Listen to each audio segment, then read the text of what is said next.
can hear gunfire inside the school, and they start demanding that police go in, and they don't. And they say this is video of that.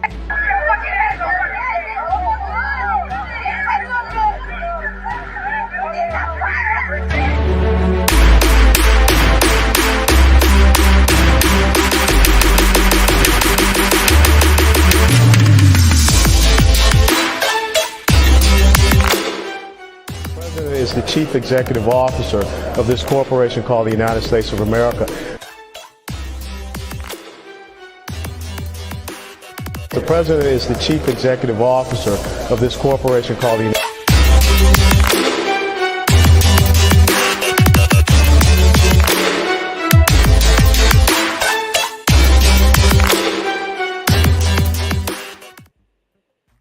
There's a reason why we act the way we do. This is America, and we've been taught the American way. We've been made to lose our way, which is the problem. And when we allow things like this to happen, it gives this country more power to control and dominate our direction in life. We've spent 100 years here trying to get our footprint on the ground. We have not moved forward 1 inch. You know, we've had these token house niggas who've done what they want them to do, and they've made them advance. But the regular folks in America, the regular black folks, are still struggling, are still trying to make themselves a way. Wassalam Salegum, I want to welcome you to the Black News Network, the real voice of Black USA. I'm Wall Smith, your host, and our co-host today is going to be Mr. Claude Foster, and we're hoping that our other co-host, Mr. Chuck Slaughter, join us. This is, as I said, the real voice of Black America. We want to report the news on a perspective where we can accept it and understand it. You know, I know it's hard for us to compete with the Dallas Cowboys today, but we are going to move forward as planned with our broadcast, you know, and we'll get back to that football game. And that's how they keep us under their thumbs, by not allowing us the opportunity to see ourselves on this planet. With that, I want to introduce our co-host, Mr. Claude Foster. I want to say welcome and thank you for joining the Black News Network, BNN 247. So give us your perspective. Well, Brother Ron Bay, I want to thank you again for inviting me to be the co-host on this show that's been enlightening to the audience, but even to us as hosts and co-hosts, in terms of understanding just where we are at this time in our existence. We've been talking about traditions and history and such, and you know, it's got me looking backwards, as I indicated before we came on the air. You know, and when I look at the three power groups in this country, you know, Anglo-Saxons, the Jewish community, and the Black community, and we're the only one without any real power that people want to join. You know, nobody wants to join in with us. And the Jewish group, you can't join in that group. And the Anglo-Saxons allows, if you got the resources, you can be a part of it, but you're not really part of the power. Mm-hmm. And so traditions just have me looking at, how did we get in that position, Brother Bay? How can we be here for so long and have so little power? Yeah, that's a great question. I've been thinking about this anti-Semitism issue that keeps surfacing and it keeps directing itself toward us. I mean, if you look at the Harvard University dean, Dr. Gay, you look at Kyrie Irving, you look at any time a Black person lets America know that America is wrong, then some of the most powerful people in the country come out against those people who identify the problems we encounter with America. And that's all we've been trying to do. We can go all the way back, well, even farther than Colin Kaepernick, but more recently, in whether the Gen X, Gen Z, the millennials, they all should know what happened to Colin Kaepernick. We know that the moment you stick your head up out of our hole, so to speak, that their objective is to knock you down as fast and as hard as they possibly can. So, Mr. Foster, hearing that we cannot talk about the anti-Semitism without us being the victimized and ostracized for our thoughts about this fake stuff that they're trying to make us believe. So with that, can you kind of tell us why our Black values and traditions make us so I don't know, so what do you call it, resistant, so reluctant to say anything to America? I mean, even Al Sharpton, the other guys, all the little so-called people that think they're there to represent us, Bing Crump, and we're gonna get to the 271 people in Mississippi behind the jail. We'll get to that. But with that, can you kind of just give us your elaboration on that whole perspective of America?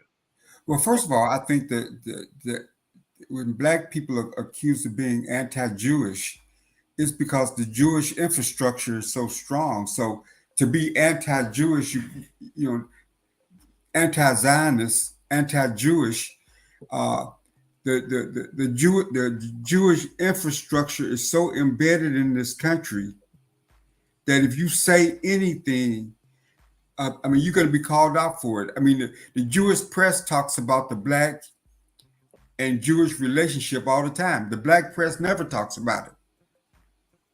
Is that because of fear? So, in terms of the African American population, we only get one view. We only get one distorted view because the Black press, what little we have, is so afraid to educate the Black community about this issue, about the history, about Zionism, about how the Jews profited off the Civil War.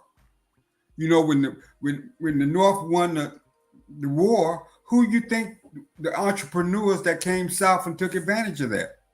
Even to the point of being ostracized by the generals in the war for the things that they were doing. So there's a history out there that we never get to hear, that we never get to see for a much broader understanding.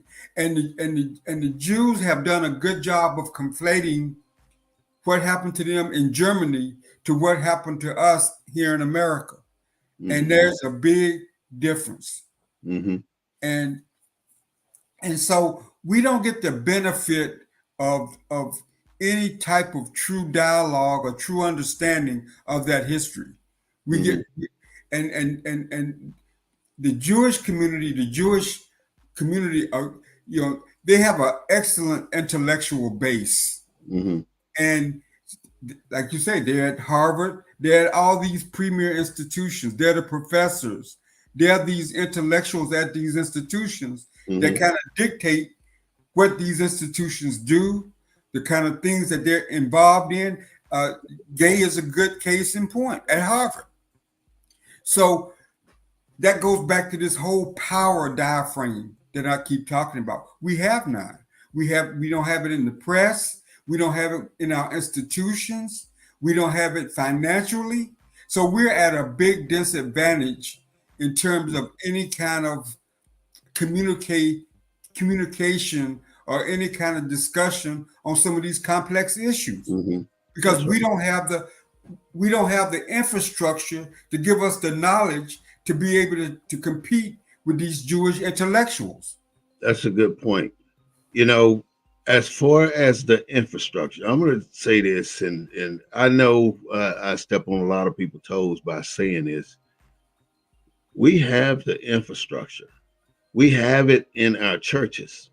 And I think that the churches are so money hungry right now that they have spent the last 100 years neglecting the purpose of the church.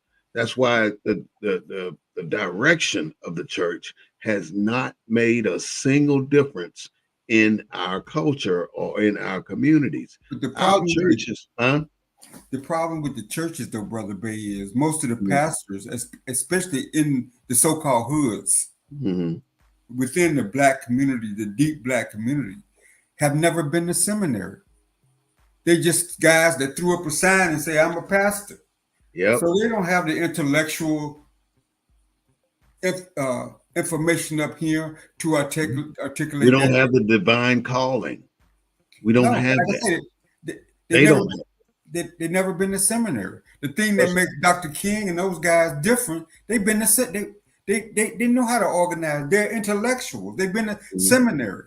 mhm. Most of these churches today, they throw them up like They off the street. They come yeah, off the street like and somebody claim just they got a divine calling, and right. they walk right on up in the pulpit with the charisma, with the following, with the criminal I mean, background, who would with you the point drug to? background, huh? Who would you point to in the black community? And let's not just look It's at the the preacher. people. Look at all of our black institutions, Hmm. colleges and universities. Hmm. There's historically black colleges and universities. They have a Hmm. responsibility, at least on the intellectual side, but they not dare talk about some of these issues that Yeah, they'll you get as cut an off. independent The threat the is money, dangling is like a carrot in front of a donkey. right. You know, So, as long as you keep moving forward, we're going to keep that carrot out there. But the moment you turn off the path, you're not going to see the carrot anymore. They tell churches right now, and it's been said in Mississippi. I was listening to that to Fannie Hamer yesterday, and the governor of Mississippi at the time said if a church would register someone to vote, then they would cut their nonprofit status.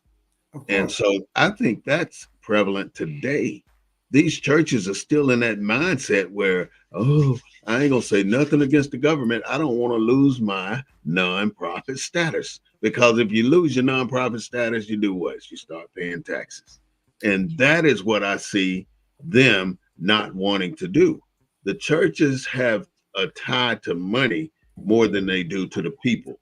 And if the money stops, then they're not going to offer the services that they offer, which is barely none, because that money is not going back into the community. It's going into an infrastructure for that church. It's going into a new building, and you see churches that are so beautiful. I mean, the Well, most beautiful interior, the most beautiful exterior, but around that church is the same shit, or even worse than it was 25 to 50 years ago. but it's funny. We talk about all the bad information on the internet. I mean, Mhm. on social media, but there's a lot of good information that can point you in the right direction. I Mhm. was watching uh, uh, social media the other night, and they brought up this. There was one video of a review of race, trace, and tendencies of the American Negro, and it explains why we don't have national health care. It's because as late as the 1960s, uh, white Southerners, white conservatives felt like African Americans were inferior, and that it would be a waste to offer them health care. So they created this donut hole. That's why in Medicare and Medicaid and stuff, you got to pay a certain amount of money because black people, they felt like black people wouldn't have the money to pay the deductible. So that you could still achieve. That was as late as the 60s. And so I ordered the book and to get it tomorrow. I mean, it's past history, but it just kind of illustrates how government's role and the belief systems that are still out there in various places, especially in the intellectual spaces, about us as a people. And we have So no, you mentioned a good thing. I'm waiting on that good thing. well, I think the good thing is that you find out about that history. You know, I mean, I've gone through elementary school, middle school, high school, college, advanced degree, and that's the first I've heard of that particular book. I've heard of the bell curve and other such nonsense, but that's the first I've heard about that when it comes to healthcare policy. And if So, that's embedded in Anglo-Saxon thought, so that let me ask you this. you don't believe something and then all of a sudden unbelieve it. Right. It takes a while to get that Well, out of your system. if Some of the ever, things that they taught us in elementary school, we still remember today, and it's embedded in our mentality. For instance, Columbus discovered America. You ask a black kid today, a 20-year-old, 30-year-old, who discovered America, they're going to tell you Columbus discovered America in 1492. That's something that they still teach to this you day go in churches and you still see images of Jesus as a white guy in black churches. That in black churches, even in black people homes, right? there's a So, white Jesus on the wall. that's the power of the powerful. The powerful can create the thought, the images that go along with the thought, the teachings, the education. That's what I'm saying. We're not in control. We have no power. That's exactly what it is. No We power. have no power. So our objective is to try and figure out how to take that power back. And the only way, in my opinion, to take that power back is through means of presentation that we're doing and one person at a time. I mean, the Moors are trying to take their power back, and they've been trying to do this in America for the last 40 years, for the last 80 years, since the 1920s. And even in 2023, they still have not met the numbers that they need to meet in order to be recognized by the United States government. And I think the United States government goes above and beyond out of their way to slow the progress of any black entity, except for those entities that does not speak out against them. For instance, like I said, the church. You don't hear anything. Look, they brought what? Donald Trump brought what, 25, 30 black pastors to Washington, D.C., all butt kissing, and I don't want to say what I was about to say. But have you seen him since? No, Have haven't you seen them seen and him haven't as heard part from of them. his They campaign? don't register to vote. They don't do nothing for our people. They went up there to Washington to get a photo op. And when they left there, they did nothing to change the trajectory of our people. And that just blows my mind when we have these people they think they are in such powerful positions and they do nothing.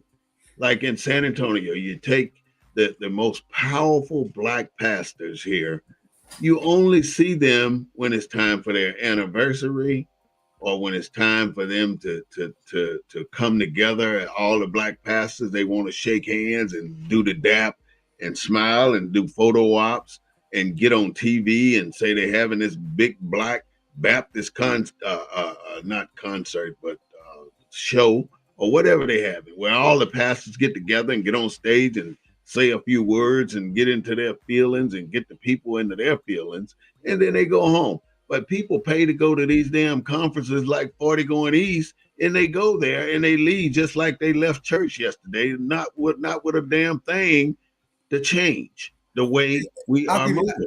I'll give you a political example.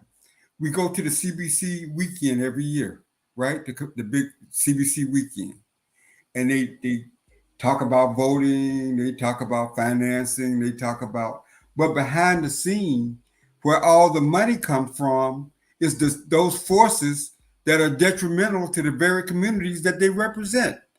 The payday lenders, the convenience store lobbyists, the alcohol and beverage sales and tobacco companies, all the things that are detrimental. So do you really so does the CBC really articulate the kind of policies that will make the community better when when they're funded, when the whole CBC event is paid and bought by those very same institutions that are detrimental to our communities? Like And that's at the lobbying. highest level. Even the church, and then the everybody's being lobbied. And then the attitude of the CBC is, well, why don't we take the money from those entities, because black people gonna smoke, drink, and gamble anyway? Are we that powerless that that's all we can say? It's not us saying it, it's the most powerful. It's the most powerful people saying that kind of stuff. And right. that's our most powerful people saying it. They're justifying it. They're saying that they can take money from the devil to do good, because people gonna smoke, drink, and gamble anyway. So why not take money from those industries? And why you think you have a liquor store on every corner? Why you think you got a gas station every 2 feet from one another? Why you think you got all the rental places and the payday lending places? They didn't just get there by osmosis. So do you think there's a way for us to go into our local churches and try and curve the direction of the church? I mean, the only, you know how the boxers do, right? Let's say if somebody wanted to fight Holyfield and Holyfield wouldn't sign the contract to fight him, they go to every one of Holyfield's fights and they call him out on national TV and in public, that where people can start to see that this particular entity is afraid to do a certain thing. So I'm thinking the only thing we're going to have to do, we got to find a handful of black men that are willing to put their necks on the chopping block, because that's the only way we're going to get it to change. We got to go out and call these pastors out, man. Well, you know, I'm a part of the show, and I want to thank you for allowing me to be a part of this show, because I've given up on politics. Is my passion, but I don't think that's the answer anymore. Well, I know it's not the answer, and I don't want to sound fatalistic, but there's a whole lot of Uncle Toms out there in our community, and they're in really key places for a reason, to keep these kind of conversations from happening. Our press is not a powerful press. Did you just say to keep these kind of conversations from happening? Did you say that? From happening. Because I guarantee you, if you get too powerful, you'll be off the air. They'll start to pull me down too. Huh? But what I guess what I'm saying is that whether it's politics, whether it's the black press, whether it's the black church, we have no power to begin with. Power.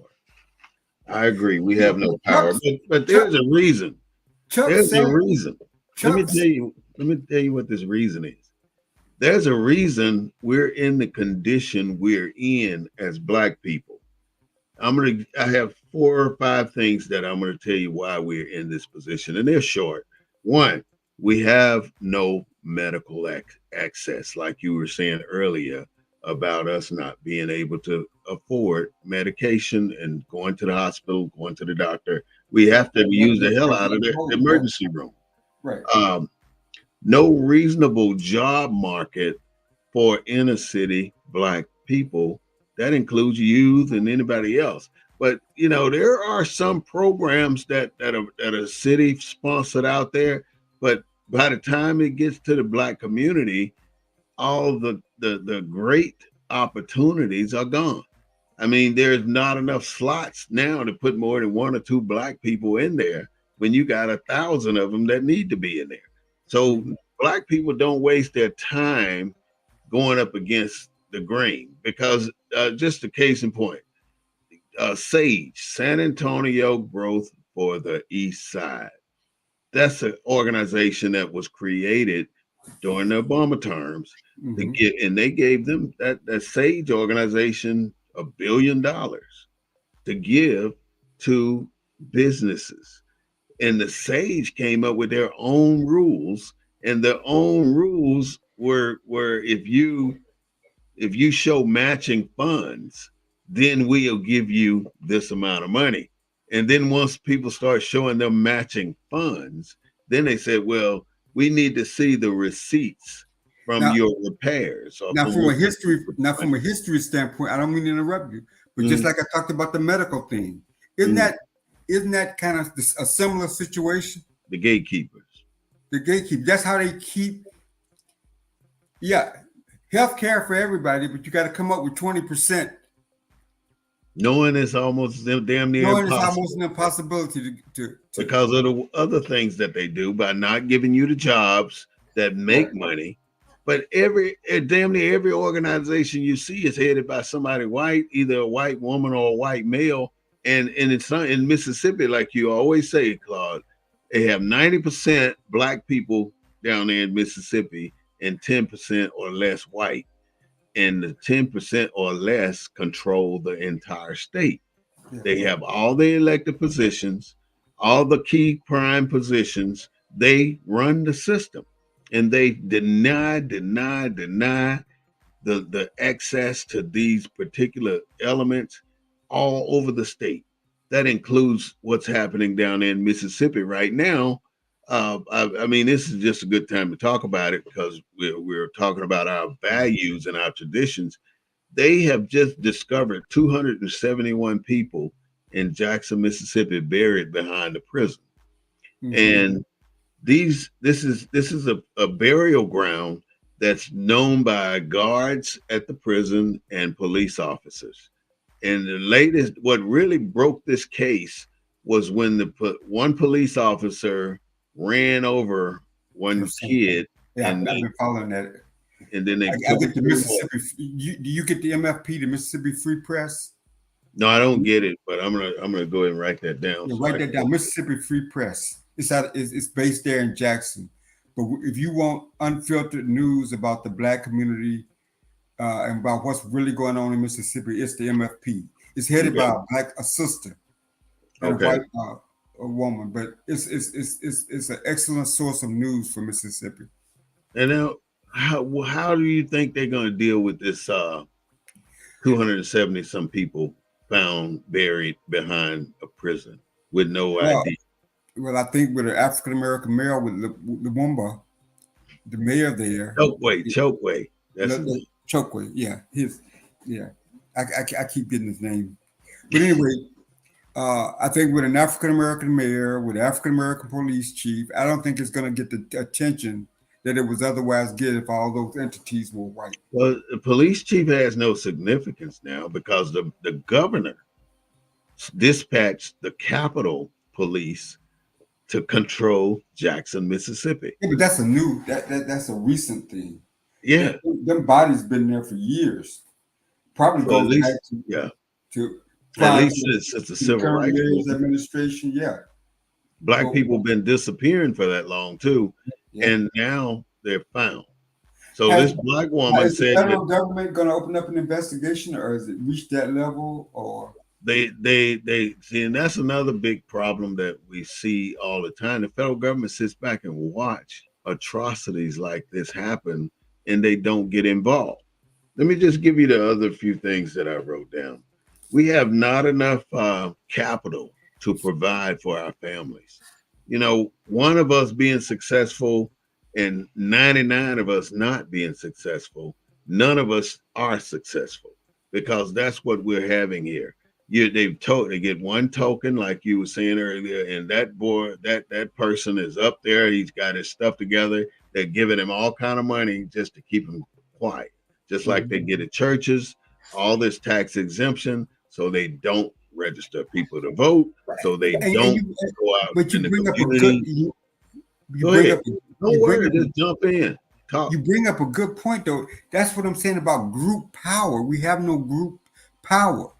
We have certain individuals with some power or with some influence or with some money, but we don't, as a group, we don't have group power. I mean, do we have We any could. group that gives us group power?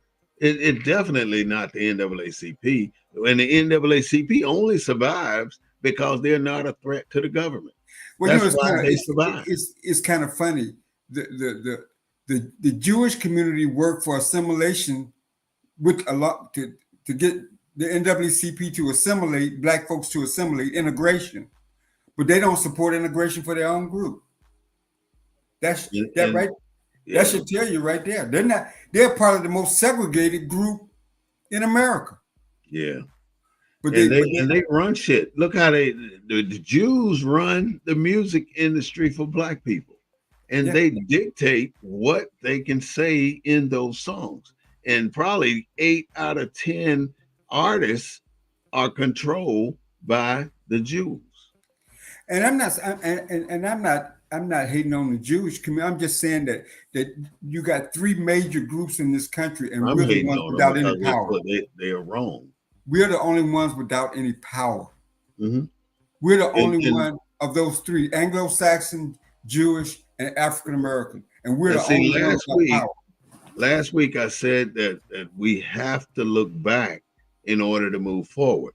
Because if we don't know why we don't have any power, we're not going to be able to move forward. And that's been the issue. They keep us from knowing what happened back then that's keeping us dormant now. I mean, we have to know where we came from and we have to know our history in order to move forward. Because that's our problem. We don't want to learn our history. Why is our political power so weak? Why can't it? Because you don't have any. It doesn't have an economic base to it. Mm-hmm. And they have made us look at politics like they don't affect us. We don't have anything to do. Black people ain't got nothing to do with politics. So why are y'all voting? They have made us so insignificant in the development of the paper. You know, when I say paper, being on record saying that these people did that. You know, we are not, everything we've done has been stolen and been given credit to someone else. Right. And nobody seems to want to do anything about it. Just like, I don't remember the person's name that did the first heart transplant, but he didn't get credit. And it seems as though he'll never get credit because we know his name, but we're not giving him the world-renowned credibility for doing that particular thing. If you really want to know just how pathetic we are as a race, the number one holiday for Black Americans in terms of Black values and traditions is Juneteenth. Is what? Juneteenth. Juneteenth only applies to Texas. But I'm just saying that's how. And Biden did that. And what I'm saying, as if he was giving us something. Here's a bone. Here's a naked chicken bone. You think about what I'm saying. Juneteenth. There are 50 states in the union. Juneteenth applies to one state. 200 and some thousand Black folks in one state. But it's signed by the president, made into a national holiday. What does that say about us? Who? Where did that come from anyway? Where did it come from making that a national holiday? Because I didn't hear it until Biden announced it. I didn't even know that was a bill on the floor for them to change this to a national holiday. Huh? Well, most people didn't hear about it until Trump said something about it. Trump mentioned it first. What do we know? Do you know anybody who was in Congress or in the Senate pushing this issue and getting Biden to do it, or he just pulled the shit out of his ass and said, I'm going to make this a holiday? No, Sheila Jackson Lee sponsored the bill. The Texas delegation, Sheila Jackson Lee, I think she sponsored the legislation. And of course, everybody went along with it because they know it's a meaningless day. It is meaningless. Absolutely. But look at the pretense of Juneteenth. Juneteenth is is showing how black people were held in slavery 6 months after the Emancipation Proclamation. Right. And how are you going to celebrate being held in slavery 6 months after everybody else were released? And what was the emphasis? Where was the didn't they, what how do you keep 200 and some people that uninformed? By cutting off their access to information like they do now. I mean, we still got people that ain't got whole cities with no damn internet services. People can't afford a computer, but I mean, it's almost like a domino effect. It's all these little bitty things that you deny black people. And by denying all these little things, it becomes an accumulative position of nothing. Because if you take away the medical care, a reasonable job market for us to make money, you take away not enough money to provide for our families, where we got to live in shotgun houses, trailer houses, broke down shacks, and everything else where you can't pay for it. Then on top of that, you got to suffer from police brutality based on the slave catcher syndrome or images. And then to have the expectation of the same people you have denied all these things that you've given to foreigners and other people, even the land grab, you were giving Germans acres for a penny, and you would not allow black people to compete for the acre. Black people couldn't get that land.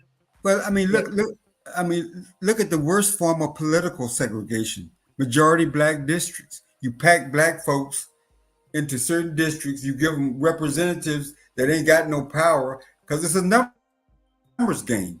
So if you can put the most numbers in the fewest places, so what if they got a representative that look like them? Where's the real power? Mm-hmm.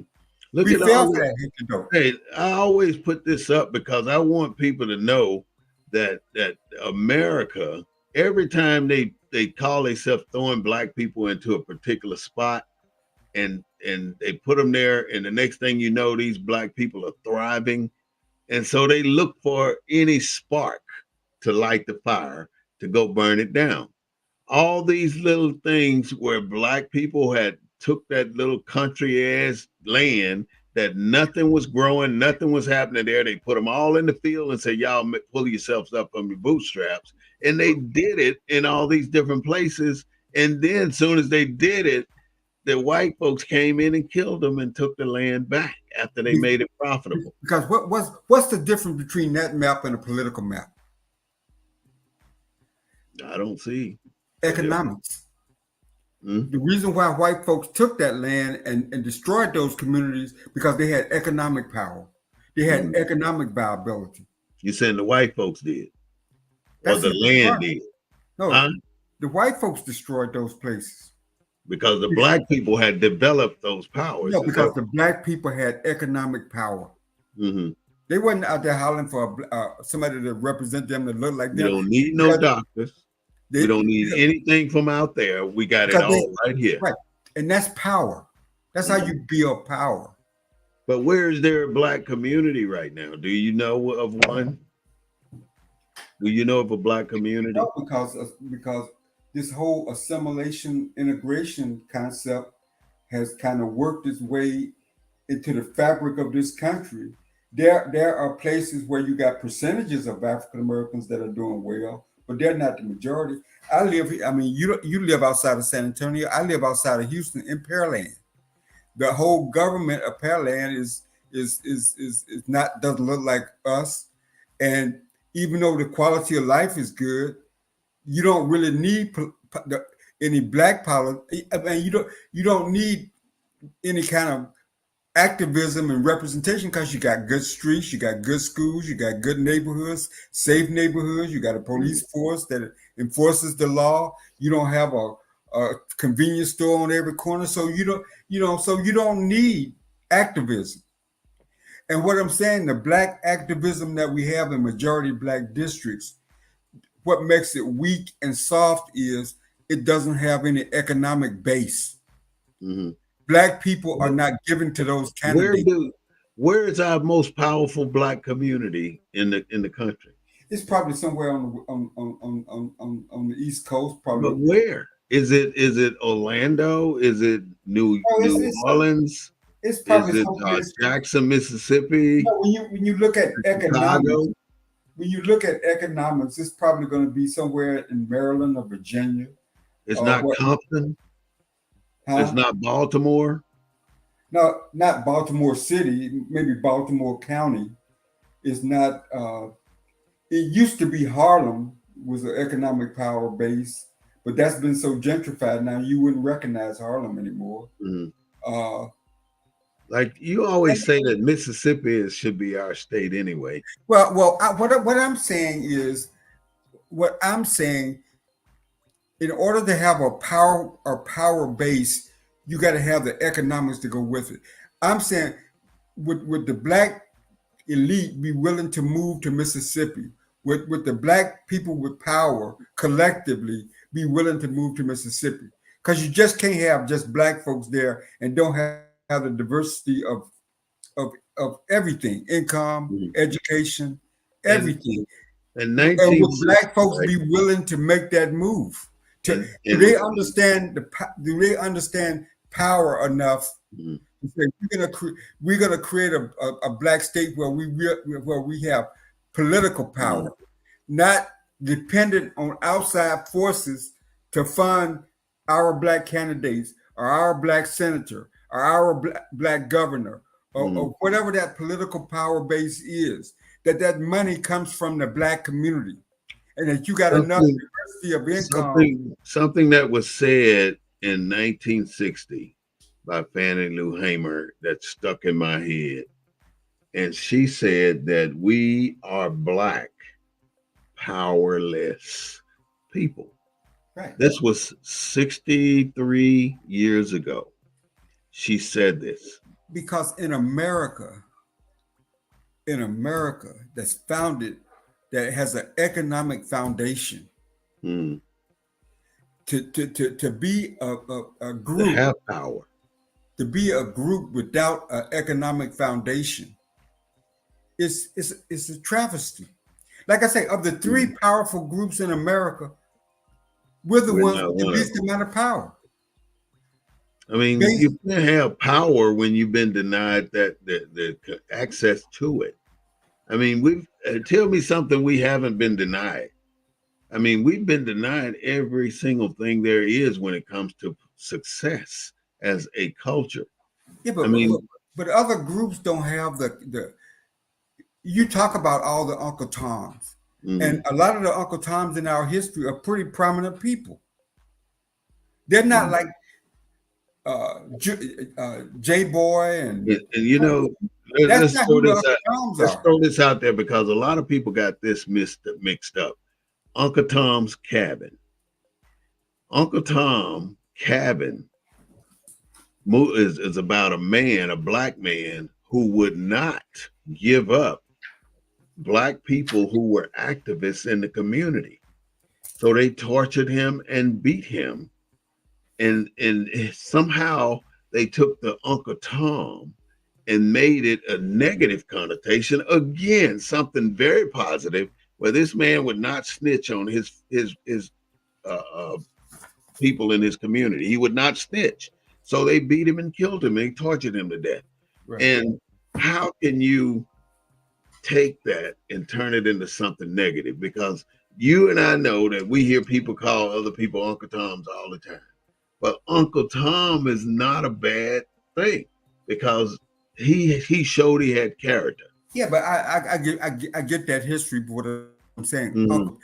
Uncle Tom, but the people that perpetuate and validate the status quo, there are a number of those people out there, and we just use that title to to I got Because this. this is what they made us to believe, that it was a bad thing for you not to tell on your neighbor. That's what they did. They made us believe that by saying, even though Uncle Tom didn't tell us what was going on, he's still a bad man. So Yeah. Uncle Tom is not good. So don't get called that.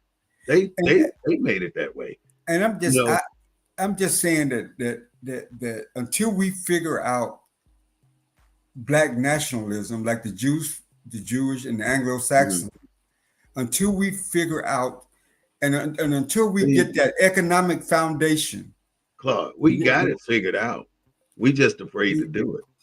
Well, Chuck Because talks. the Black Chuck talks. Panthers were doing it, and what happened to them? They were doing it. Snick was doing it, and what happened to them? All Jesse Jackson and his crew were doing it, but what happened to him? Al Sharpton was doing it, but what happened to him? What's his name here? Tommy Cavert was doing it, but what happened to him? Money. Got every one of these people that I just mentioned succumbed to the financial resources provided to them by the people that wanted them out of the picture. And if they couldn't buy them, what did they do? They Okay, killed them. okay. So if you know that and I know that, why don't we have our own base of wealth to Because so somebody that gonna doesn't sell happen? out. Somebody gonna sell us out.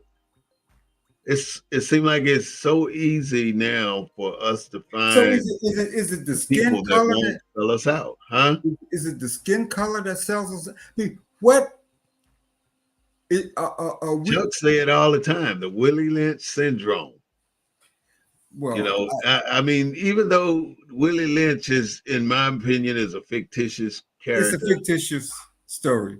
but the story is so real because you're talking about the house nigga, the field nigga, the porch nigga.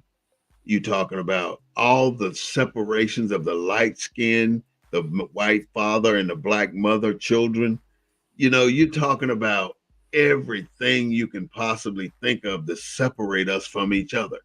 You know, But when you look at the modern day, when you look at diversity, when you look at all these different programs, this is just a continuation of what that happened to us in the past. mhm. The, these are initiatives and programs and ideas and stuff to keep us from ever having real power in this country. And if we you don't if you could make it, if you could make the choice on how to turn us in a positive values and traditional direction, what's do you have any steps that you would take? well, this program is albeit a very small step, but this stuff is out there on YouTube. Anybody can go on YouTube, Mhm, and this might catch the attention of somebody, mhm, and where they can do start thinking in a different way. So one programs like this, and so YouTube is a valuable resource mhm, because we don't have access to the mainstream media. mhm, And that's what social media has done is create access to one of those triad pieces that kept us powerless. mhm, So the door is open in terms of because the black press is weak because we don't have an economic base. So they can't really talk about issues like the Jewish press can. We don't have the kind of intellectuals in our community that can talk about the history and these issues from where and have the kind of freedom to do it. They can't do it on these elite colleges and universities because they'll go the way that most of them go. mhm. They'll So be do out. you think if we go up in a church, you know, five, 10 strong, and say, this is, we want this from the church. I We don't. don't have to go during the I don't services. think the church is ready. Uh, the Huh? church. The church I has been mean, so full. not doing services now. I don't mean doing open But season church. I don't think you're gonna find five pastors that will be willing to listen. We can go behind the scenes with the pastors and start saying, this is what you got to start doing. You don't think we can go to this and get the pastors to start promoting our cultures and No, to be voting honest, and to be, economic independence? And you to don't be think we honest can with do you, that? no, brother. I I don't think I in Houston, in the district that I worked in, District K, the population of 200 and some thousand people. District K had 90. The black portion of the district, had 102. Let's see, 99 plus 11. Say 120 black churches. 120 black churches. We tried to start an event where the district had all the mega churches. The black mega churches in Houston are in that district because that's what most of the black folk, the black middle class was, majority black district. So you had the range of incomes, like district, like third. You've heard of Third Ward. So you had this powerful, Reverend. Like you had these powerful preachers, and you got these influential churches, and that's where the money. So we had a thing we brought all the churches together, brought in singers, and the whole focus was to generate income so that the communities could do some stuff. That lasted we did it like 2 or 3 times, then it went to the wayside. I just don't think that the current crop of I don't think that we're going to find the answer in the church anymore. I don't think that you have leaders in the church like you had when you and I was growing up with Dr. King and these pastors that were smart pastors. What you got now, you got opportunists in a lot of these churches, and they see that as a way to get wealth, as a way to get money, as a way to be relevant. They're not trying to educate. They're trying to. And I'm not saying that all churches, I don't want to paint all churches with this broad brush, but I'm just saying the experiences that I've had, they have an agenda that ain't focused on the community. It's focused on how they can build their base of power or their influence. Talking churches, right? Look at what, have you been following what's going on with T.D. Jakes? Yeah, I saw his response on Facebook where he denies, He said that he got enough belief in God that his spirit could still be cleansed. Even if he did it, he could be cleansed. But I mean, he did it, though. But the fact is, he said that all with his red jacket on, his power jacket. And then he turned right around and asked for money from the congregation. And they gave him money. Yeah. And people, I don't give a damn what they do. Like Eddie Long. You remember Eddie Long? I remember, out of Atlanta, New Hope. I mean, people still flock to their churches as if it's like crack. No, it's called charisma. That's part of our tradition. It's part of our culture. Pastors, that charisma, that style, that it's just who we are. And they use that to their advantage because they all got corrals full of cars and airplanes and $10,000 shoes and what do our preachers don't preach, they perform, they act. Hey, it's like a play. Hey man, you deserve an Oscar for that one. That's exactly what they do. That's part of the black tradition. We needed a performance on Sunday. A black church tradition. It's part of it. And I'm not knocking it because the way they use it for bad and self-empowerment, they could use it for uplift. Dr. King used it for uplift. But he delivered a message. Most people can't tell you what the message was. They went into church, they shouted, they were praised, they were crying, and they were hugging the neighbors. But then you catch them out in the parking lot and say, well, what verse did they talk about? Because the pastor performed. That's part of his act. That's part of that. So you're saying it's like going to see an Earth, Wind, and Fire concert. Basically. You bought the ticket. And then for the Earth, Wind, and Fire, you get your ticket in advance. And when you go to the church, you pay for your ticket. Learn the lyrics and sing the song. I'm just saying that we have no, as Black America, we have no power. Black nationalism. The only way I can see us getting power, in my mind, is we have to be under one umbrella. White folks are white folks. I mean, you don't see them separated into 19 different categories. White is white. Black is Anglo-Saxon. everything. Yeah. Yeah. We don't want, so we got some black people that don't even want to admit that they black. Same I'm thing. not a black guy. I'm dealing with the white folks now. Same I'm no thing. longer black. You got Jewish people that are independent of the Jewish community, but they're still Jewish. But Mm-hmm.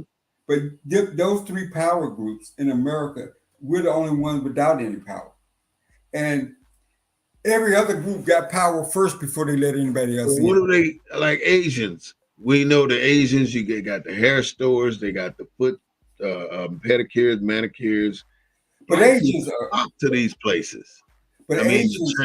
yeah, But the Asians. Mexicans got the Mexican restaurants, and we flock to those places and the tire Well, shop. we got. I mean, don't get me wrong. We got our soul food places. We got Do, our businesses. do We got you have our. a mechanic, a black mechanic that you know of in Houston?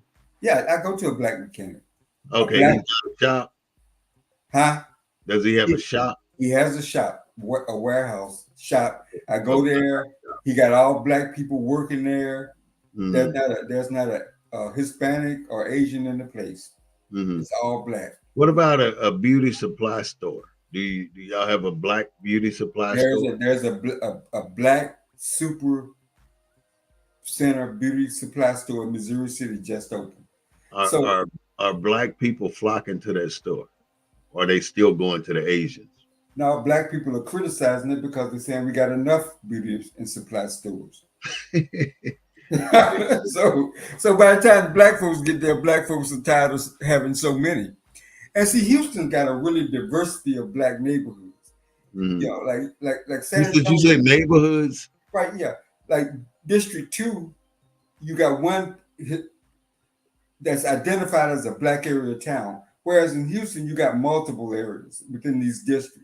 Like there's 11 city council districts, and District B, District D, District K are majority black districts, meaning that the populations in those districts are majority black with majority black representation. You got three districts that are majority Hispanics, simply based on the population, but because Hispanics don't have no real voting power because they're not citizens, you got blacks in those two districts, like District J and District H.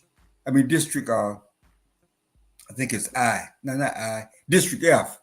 So what I'm saying is Houston is unique in the sense that when you look at the black population in Texas and you look at where most of that 3 million black folks reside, a disproportionate number of them are in Dallas and in the Dallas metro area and the Houston metro area. So I bet you out of that 3 million blacks, I bet you over 2 million are in Dallas and Houston. And then well, Claude, we're coming up to our time limit. So go ahead and just come up. I mean, give me everything you got for the next how long you want to, and then we'll proceed to close. Well, I'm at that point. You thank you for acknowledging my attire because that's where my head is. It's beautiful. That's where my head is, and this show allows us to talk about things that critically, with the hope that it's going to disseminate out and other people are going to pick it up. Because these conversations, even our intellectuals can't talk about these subjects. Our black press can't talk about what Brother Bay talks about because you're not dependent on a power base that we don't have, which is other people's money. Right. I got to make a donation to your Cash App. I keep saying I'm going to do that. We just got to start doing it, bro. We got to support Chuck. At least give him a chance to seek his idea go forward. He got a beautiful plan. He does have a beautiful plan. He has a beautiful idea. I just don't know whether black folks trust black folks enough to say, okay, I'm going to give you the money. It's your business. It's your company. And you're going to tell me you're going to share it later on down the road. I don't think the black community has that kind of trust yet in each other. because Yeah, to me, I love what the concept of his plan, I but do too. my biggest issue, I mean, you got to put it together, right? And you put it together, I mean, people won't hesitate to give you the money, but Right, you got to give them some reason to believe in you. I mean, right. you got to have that reason. So Chuck has a great idea. You know, Mhm. I use this video when I'm having a conversation with someone and we're talking about issues. I said, well, go to the YouTube because that's where it's easy to look at this. I said, go to the Mhm. YouTube and watch this show. And so, and then they'll call me later on, and then we'll get into further discussion. So Mhm. I'm not trying to, whatever time I got left, I'm not trying to waste that time. Right. And this show allows me to contribute in a way that doesn't waste my time. Mhm. And so this whole thing about traditions, this whole subject about who we are as a people and how did we get to this point, I think we got here because we allowed others to dictate the parameters of our existence. You know, where slavery did it forcibly, but slavery ended in 1865. Mhm. So what's trapped us up until now? I mean, we had no say so up until Mhm. slavery ended. But what keeps us there up until this day? Why are we Mhm. still trapped Mhm. to this day? And there's a reason. And those reasons we keep discovering. They're financial. The whole system, the structure of this system, the policies, the laws that are passed, that our legislators allow to be passed, have provisions, like I told you, that gap, that Medicare gap that Mhm. keeps so many African Americans from health care Mhm. who will otherwise still be alive today if they had the money. And that's a law that's built into Medicare and Medicaid Mhm. Mhm. or Medicare. Who knew that it was a racial component Racial reason. Yeah. for racial reasons to keep us because white folks, that power group, that first power group, felt like we were inferior, and if left alone, we would eventually die out. Well, we're still here, It went the opposite way. but and we didn't die out. But Mhm. sometimes I think we're living an existence worse than death. Sometimes when you see what's We're happening just to us, existing. we're just existing. Mhm. And so this, I guess what we got to do is continue to expose the truth. We I got to think so. continue to boldly talk about it. You know, Mhm. it's tough. I mean, I have conversations with my family members and stuff, and they think I'm crazy. You know, you dare not talk about politics outside of the political norms of, well, vote for Biden. Biden did all this great stuff. Yeah, He vote Democrat. he would have did this, but they wouldn't allow him. You know, he fought for school forgiveness, but the courts went against him. You know, excuses, excuses, excuses. Yeah. So you want us to take all those excuses and put him back in office for more excuses? That's a sign of insanity. Yeah. But those are the arguments that we're left with. You know, the Jewish community don't tolerate that kind of shit. The Anglo-Saxon community don't tolerate that kind of shit. So why do we buy into that kind of shit? Because we got people that look like us telling us to buy into that kind of shit. Then you ask yourself, should they even be in a leadership position? If that's the best we got. So this is what we got to start doing. This is what we got to be bold enough. We got to fund shows like your show, your show. We got to help fund Chuck, and give him the opportunity to go where he wants to go Mhm. because he has a belief that this is the answer.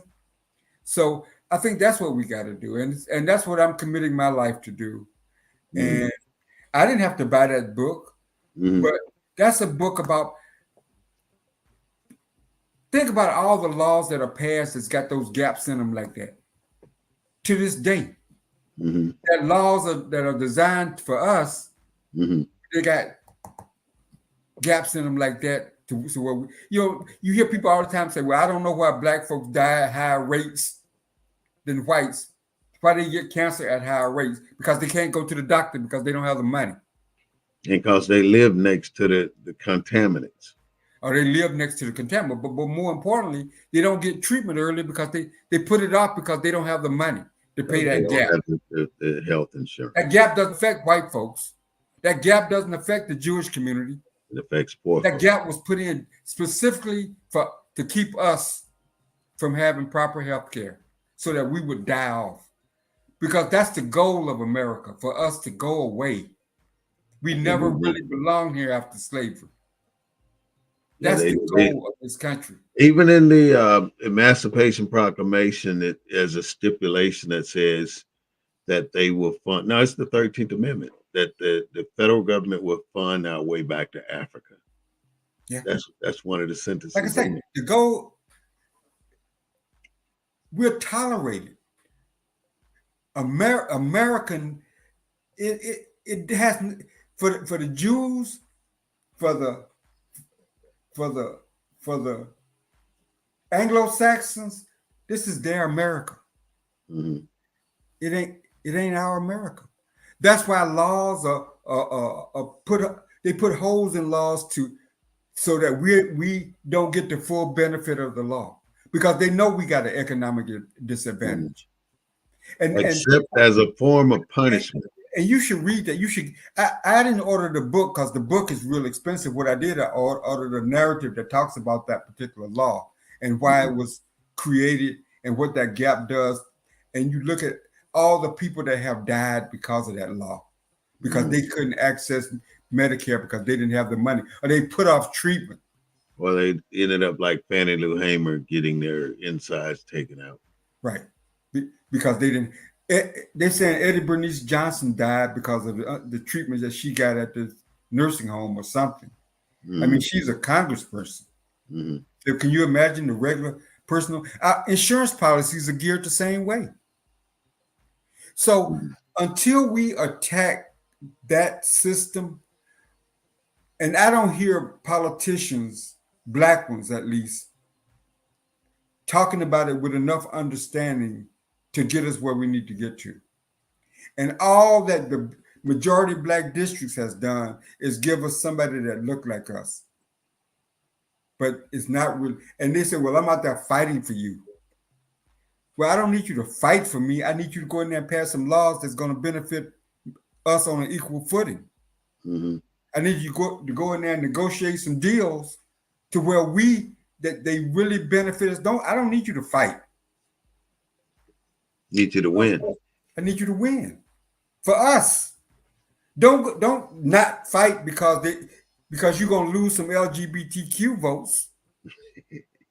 Do not fight because you're gonna lose some diversity votes. That's the problem. We don't have no money.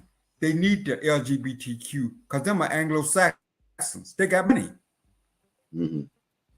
They need the Asian community because they got money. We don't have no money. We don't have no money. We don't have no power. Money in America is power. We have, of the three groups I mentioned, we have the least. The black press can't really speak for us because they need that big HEB ad. They need that donation. I'm sure that all the black newspapers in San Antonio, them white businesses that are advertising, they're not going to attack. They're not going to attack the Anglo-Saxon. Yeah. Well, this is all a very, very interesting topic, and it does tie into our values and our traditions, which have put us on a plane where we're beneath the top tier, the middle tier. We're at the bottom tier of what happens here in America. And we're not now, brother. One thing Mr. Claude mentioned was slavery. We've been out of slavery since 1865. Now, yes, we walked off the plantation with nothing but the clothes on our back and our religion. Now, the first 50, 75 years, religion meant something to us because the churches did something for us. They kept us united. And when we moved as a unit through the church. The church had gave us the foundation that we needed. But seemed like in the last 50 to 75 years, they have taken church to another level. And that's that level where it's no longer there for the people, it's there for the preacher. And the preacher has taken the belief in the people away from the people and placed it on the belief in the pastor. And when the pastor builds this church and it becomes a mega church, they think it's so easy to just transfer power to the next person coming up. And when you transfer that power, I mean, being a preacher to me is a divine calling, and it's a divine calling from another spirit, another level of belief. You can't just say, hey, I'm going to anoint you as just because you got the calling. You can't pass that calling on to nobody else. So if your spouse, your son, your daughter, or anybody else in your family is going to take over your legacy, it's all about the money. It ain't got nothing to do with what you're giving to the people, because in reality, what Claude said, you're only giving them a show. But we walked off the plantation with our religion and with the clothes on our back and walked right into the black codes. And the black codes were nothing more than ways to reintroduce you to slavery, like sharecropping. You know, I mean, you cannot sharecrop and get ahead. People were dying from starvation during the black codes. When they walked off the plantation, they went back as sharecroppers and did the same thing they were doing before they became free, liberated. So now you've weathered the storm of being liberated.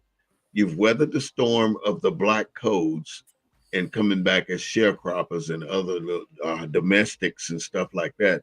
Now you're going into Jim Crow, and now you're getting arrested and beaten and locked up by the police. And after Jim Crow comes the Reaganisms that started to lock you up, lock us up in the prisons.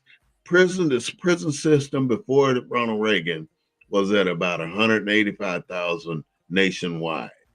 Today, the prison system is over 3 million people in prison. The United States got more people in prison today than the rest of the world. The rest of, you can add every person in prison on the rest of the world, it will not equal to what's happening here in America. And that system is designed for profit only. It don't give a damn if you innocent. It's about what the government pays the state and the city to house an inmate. That's where the profit is. And they like in Parchman in Ruleville, Mississippi. Parchman is like one of the worst prisons in the country. Parchman is so dilapidated that what's the name, married to Beyonce, Jay-Z filed a lawsuit against the prison to get the conditions improved because they had no shower, they had cracking showers, cold water, roaches, rats, the whole 9 yards in that prison. And the prison been there since I can remember, since I was a kid. So it's been there over 50, 60 years, and it's still there, still housing inmates. And I guarantee you, those conditions ain't changed very much.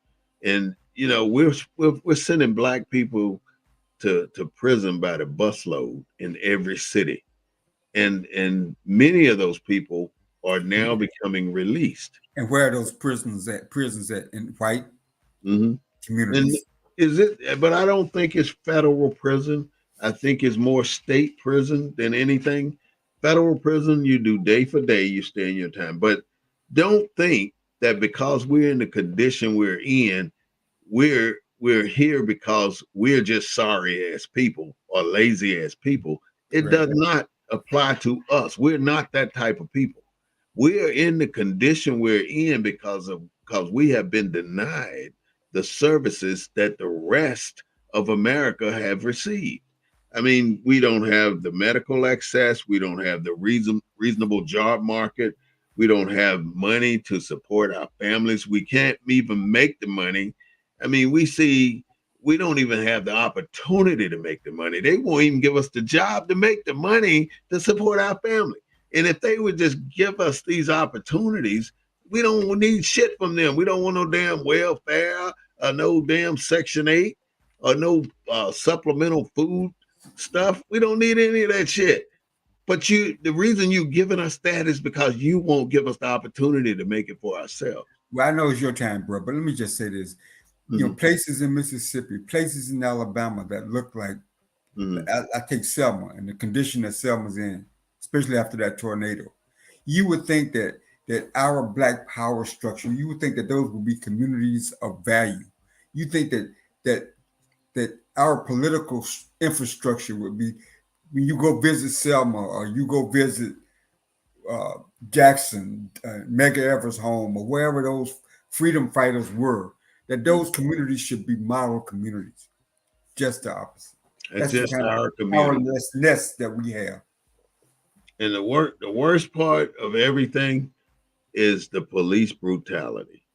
Thousands of our people have been murdered by the police, and the police have walked away. I mean, it hadn't been long since they finally convicted a police officer. And I think one of the first police officers to get convicted was a white woman. And I think she got probation for going in this brother's apartment and killing him in his In Dallas. apartment. Yeah, in And Dallas. she claimed she went in the wrong apartment. Yeah. And they let her ass off with just a warning. And then you had this Korean to shoot a black girl in the back of the head, you know, I don't know where it was, but I think it was in Compton, California. And she got off on probation.